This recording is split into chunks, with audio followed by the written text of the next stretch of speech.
The GEP has generally delivered good student outcomes in the past 40 years, with many students being stretched intellectually and developing holistically.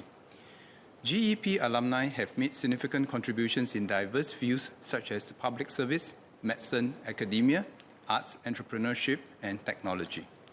Many GEP alumni are also active leaders in the community and social sectors. However, there are also some students who felt weighed down by the expectations to excel or could not cope with the rigor of the program and lost interest in learning. There were also students who were selected for the program but decided not to join. Over this time, MOE has gained useful lessons and experiences in developing higher ability learners. And we have observed that while some students show high abilities in multiple areas, there are also some students who show passion and strength in specific single areas such as in English or mathematics. Students may also present strengths and potential at different points in their education journey rather than at a single point in time. These observations are in line with international research. Concurrently, over the years, our primary schools have expanded their capacity in nurturing high-ability learners. Today, all primary schools have teachers trained to identify and develop high-ability learners in both cognitive and social-emotional domains. Hence, it is timely to update our approach to develop higher-ability learners. Instead of a uniform GEP for selected students based on their general abilities in multiple areas, we can now also offer opportunities for those with higher abilities in specific areas. And instead of being selected at a single point, students can join these programs at any time during their upper primary years. We want to work with parents to have the proper mindset to allow students to blossom at their own pace, rather than be hothoused or rushed to be admitted at a particular entry point.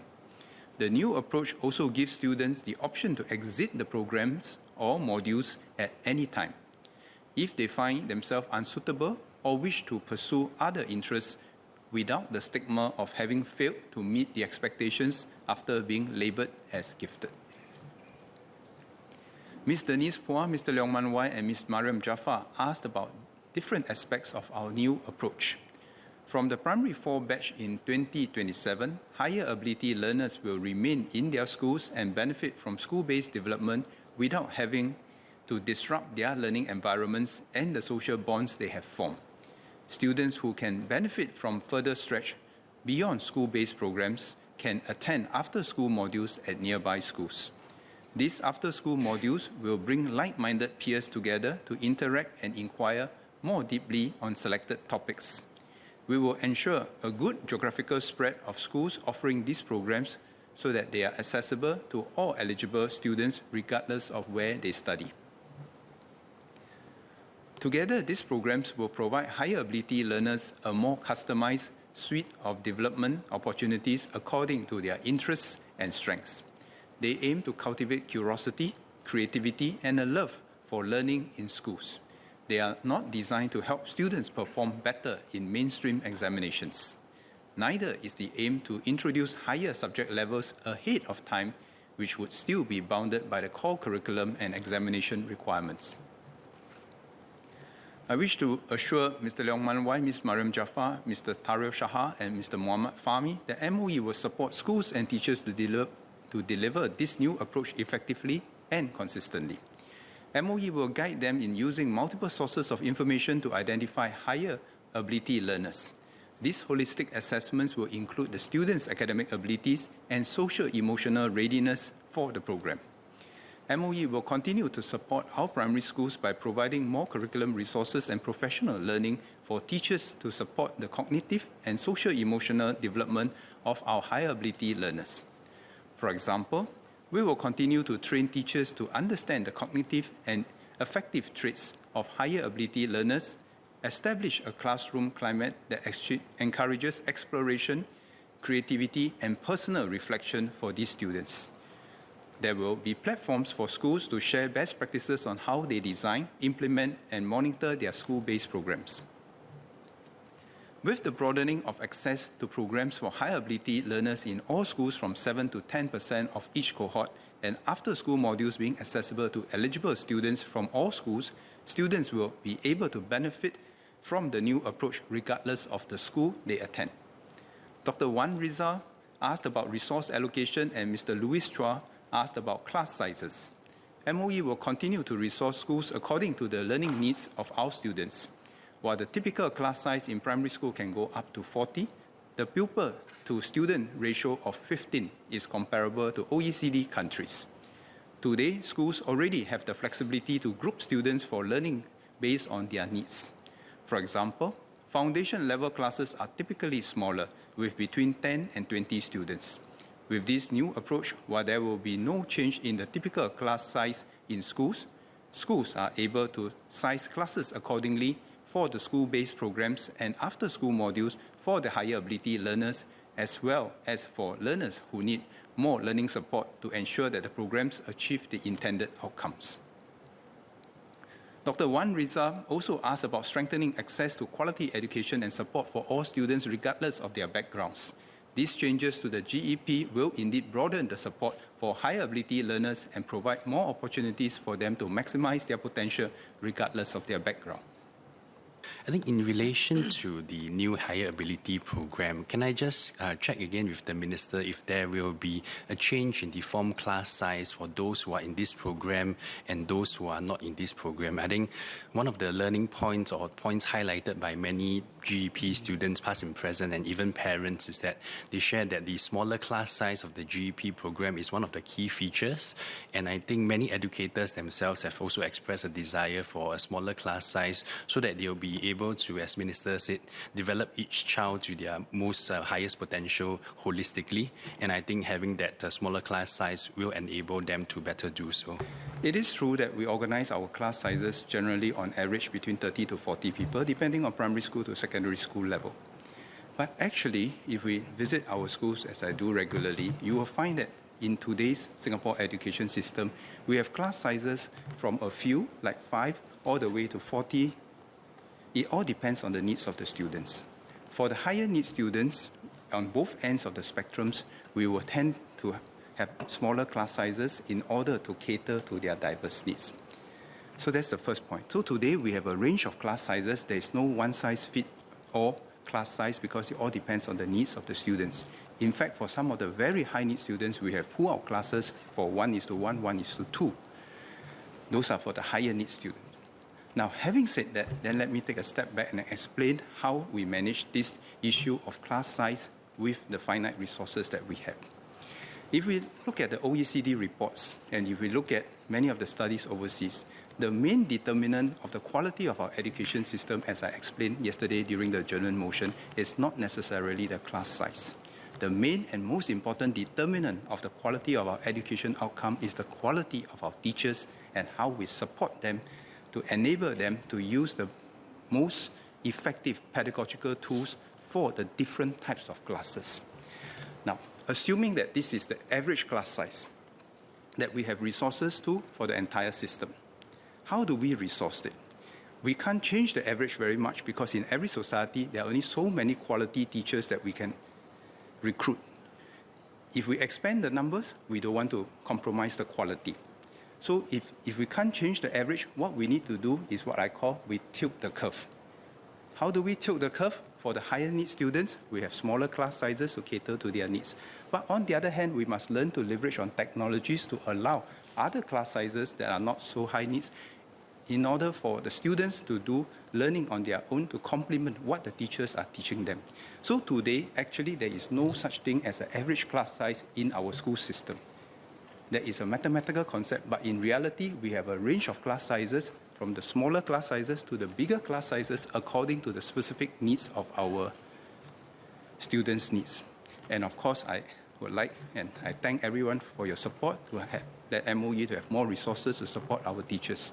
But we are very cognizant that the quality of our education outcome is much more dependent on the quality of our teachers and the support that they get rather than just a class size issue alone.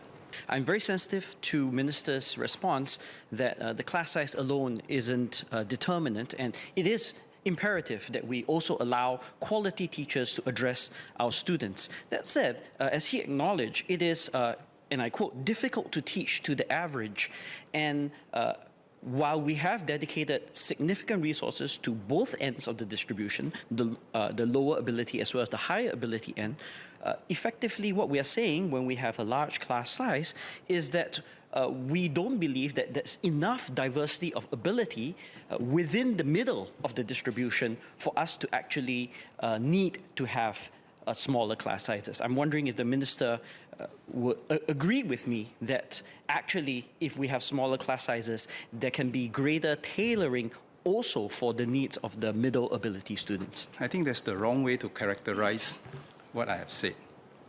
Let me explain once again. And let me share what MOE is trying to do. We can all agree that the quality of our teachers are most important. We can also all agree that there's a finite number of quality teachers within any system. MOE will be very happy to be able to recruit many more quality teachers if we can do so. And we will continue to do so, and we will continue to expand our recruitment, whether is it from the young graduates to the mid-career people, to expand our teaching pool. But no matter how many teachers that we have, it comes back to this concept. We are not applying all the teaching resources evenly to all classes. Which class requires what class size depends on the needs of the students. It doesn't matter whether is it one end of the spectrum or the other end of the spectrum or in the middle. The same concept applies. Then the question is, how do we break the trilemma, what I call the trilemma of any public education system? Achieve quality at scale, achieve speed of innovation, and achieve affordability. Why is it a trilemma? Because you can go through in your mind, in most public education systems, you can at most get 2 out of 3. If you have quality, you have speed, chances are that it's not affordable, not so affordable. If you have quality and it's affordable, chances are that you can't scale. If you have scale and you're affordable, chances are that the quality is not very good. But there is a way for us to break this conventional trilemma. And that is how we leverage on technology to use adaptive training system. Adaptive training system will be the way that we can break the conventional trilemma where we can want to achieve quality, speed, and affordability. What is an example of adaptive training system? Look at the world of gamification today. Young people play games up to their level that they're comfortable with, and they can be repeatedly stretched until they reach the next level. These same technologies are available today on the market, where students from high abilities to low high need students, they can all be taught at a level with the aid of the computer. I give a simple example. English language learning. In Pathlight school, they are higher need students, they need time, they need many more practices in order to get some basic fundamentals right. In the past, it was one teacher to one child, Pathlight school. Today, the teacher can supplement his or her abilities with technology. The child can repeat the same exercise multiple times without overly taxing the teacher who have to focus on other students, and yet at the same time, the child do not have to feel pressurized that he's impinging on the teacher's time, nor the stigma that he's repeating the lessons. That same technology can be used for the middle or the high-end students, where people use the same technology to improve their language proficiency according to the levels that they are at. So for us, I think we need to transcend this debate about whether class size or not class size. In fact, in one of my speeches recently, I have shared with NIE, the National Institute of Education. We gave ourselves this challenge. If in medicine, in the future and now, we can produce a batch of one, that means medicine customized to the one person. In education, can we one day, asymptotically, can we one day arrive at the holy grail whereby our students can have the pedagogy of one? Actually, it's not so far-fetched, because the pedagogy of one means mass customization according to the diverse abilities of our students, complemented by technology using AI, data science, and the science of learning. This is the vision of how we want to go forward, to break the conventional dilemma whereby we have finite numbers of quality teachers that will allow us to scale, achieve quality, and make sure that it's affordable. So whether is it one end of the curve or the other end of the curve or somewhere in the middle. We will try our best to complement our best teaching resources with the best technology in order for us to mass customize accordingly to bring out the best in each of our students. And an ideal education system is Mr. one Leong, try that to keep it short because in the interest of time. allows a child to learn over time at his own pace, based on his ability and interest.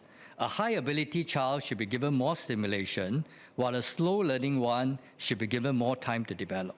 I acknowledge that the MOE has slowly moved towards that in recent years. But like what member Ms. Denise Paul had said just now, I think we can do more. The problem with our current education approach is that it is still very much focused on sorting out the students and labeling them.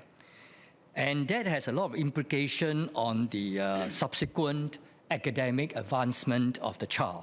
As a result, parents play to the rules and pressure their kids, often at a very young age. So my question to Minister is that, does the ministry have plans to reduce the sorting and the examination pressure currently experienced by our students? Our aim to allow different students to be in different groups of roughly the same ability is not to stigmatize them, is to enable them to be in a learning environment that best suits them. Every examination, and we have been repeating this, every examination is not a competition to compete with other people. I said in my adjournment motion yesterday, we want our students to keep having the mental model to surpass themselves rather than surpass other people in an exam, to surpass themselves in life rather than to surpass other people in an exam. How we respond as a society will complement what MOE is teaching. Whether a student feels stigmatized or not, we all each have a responsibility. If we don't change our mindset, if we label our students because of the classes that they go to, then we have failed our students, and no amount of policy or structural change will help us. The reason why we have full subject-based banding is because we have moved away from grouping students of average abilities together. We don't look at people and say you are gifted means you are gifted in everything. You are average means you are average in everything. We know that different people have different strengths. And this is the spirit behind FSBB. This is the spirit behind what we do in the education system. Allow every student to understand each and every of their strengths and weaknesses, know and have in them the mindset that while I may be strong in something, I need not be strong in everything, and I must respect other people who are strong in other things that are different from me. And together with our diversity of strengths, we can build a better Singapore.